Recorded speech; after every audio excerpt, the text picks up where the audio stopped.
I thought of writing my first novel in my daydreams when I was quite a young boy. Whether I was 12 or 13, I don't remember, but I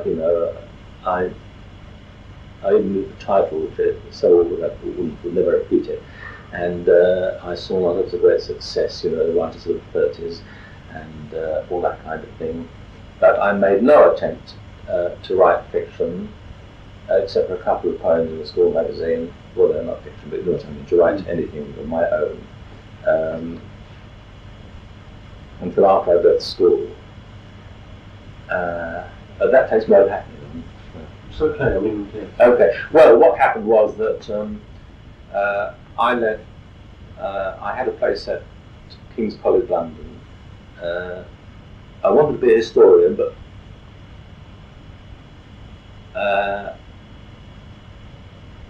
there was nobody ever told you at school. I never knew what, I never knew how you became a historian or what historians did. I never knew, for instance, I didn't know how a university was organised. I didn't know about university teaching. I didn't know what kind of course. You see, the history master wanted me to take a history scholarship at Cambridge, in the coming summer holidays, and set my name up for it. And I really had this place, as I say, at King's. And all I could think of was to become a school teacher, you see, and maybe teaching history. And I, under power of mine, suddenly sort of sickened of this and said, well, for God's sake, let's go out and get a job instead. We were about 17 and a half, so summer holidays, last year at school. And when it came to it, I hadn't got the courage to get a job in the factory because my father had worked in the factory all his life. His hands were all calloused, from holding this particular knife that they use. And he'd been doing all this so that his son shouldn't have to work at the bench. So we both got jobs in the LCC. And then I joined the local Labour Party, but I soon became prominent in Labour politics. I was in the Labour League of Youth, and the adjacent Labour League of Youth I was soon running it, and the adjacent one was run by Ted Willis. And we soon teamed up and got a kind of militant tendency, but with the small and the small t going, and that part of North London.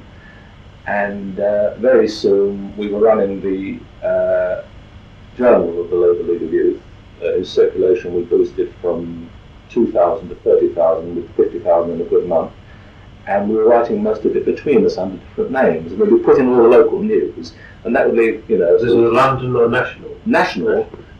This would leave sort of 14 pages, so we'd spend all night sitting up in a little office we'd hired, writing articles, the most important one in our own names, and all the rest under different names which we made up. And I had several years of this kind of Labour journalism. I don't know to this day whether journalism is corrupting if you want to be a writer, if you're going to be a writer, or if it does give you a kind of fluency of thought and words, and because we soon met Fleet Street journalists, we met this crowd of radicals on the Daily Mirror, and were very proudly drinking with them in their pubs in Fetter Lane, and and they would explain to us how you load the whole story into the first paragraph, and how you organise it. You've got to keep the reader's attention all the way through. And it may be that, the flair for technique in a writer may be inborn a talent like my dad's flair for cutting furs, or my brother-in-law is a craftsman cabinet maker, but it may be, perhaps it's also developed by journalism, I really don't know. Anyway, I simply had no time to think of writing novels, and then until July 1940 when I was called up, and then I was in the army till spring of 1946. And all the time there I was seeking experience and knowing exactly what I wanted to do. I wanted to write a novel about the war.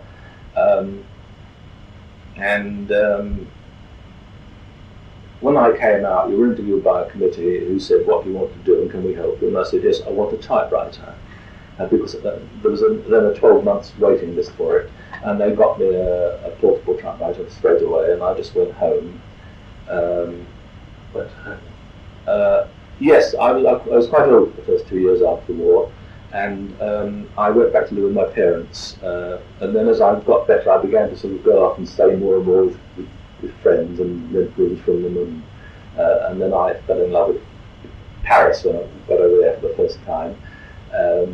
Well, after first of all the French flu, and began going to Paris for periods and living there. I wrote one book there. Yes, so until 2 years after the war, I lived in Hackney. From the city, Was that the first novel? Yes, I got a job. I never got into real journalism. I was a member of the NUJ, but I got a job in film journalism. Actually, Ted Willis is a man of many enterprises. Started a theatre magazine, which was very successful in its time in the profession, you know, and he made me the editor. And so that was my job. But I used to work at the office until at least 8:30 at night, and then go home and have supper. And I wrote from the city from the dark nights. And it was partly something I had to get off my chest, and partly after the war, the first few novels to get published were all by officers, and some of them had a curious. Well, they were either by officers or by, and also Penguin New Writing, which was a great influence at the time, had a lot of stories by the kind of intellectuals. I wouldn't, you know, with hindsight, to whom the army was an agony, you see. And they wrote about it in this way, this awful experience you had to go through, sleeping in a hut with 35 ruffians, you know, that kind of thing. Or the officers didn't seem to have the Robert Graves touch, you know, or when Graves and Sassoon, they knew that the Tommies were the ones who were getting the rough end of the stick, you see. And I just read these books and I felt, well, nobody's writing about the soldiers were the nation in arms. They were the whole people, or, you know, everyone who was fit to. They were the young men of the nation, you know, and I was on the left then. I think it was partly with kind of that much of a political intention that I sat down and hammered out this book. But it was also, I think, therapeutic because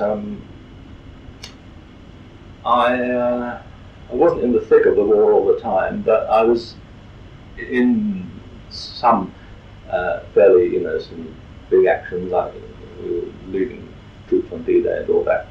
And towards the end of the war, I had 2 fairly hefty concussions, and I think that's why I was pretty ill for this period after the war. And it may be that writing this novel really put me on my feet, the same as I think this article by this boy who'd lost his mother helped him, you know.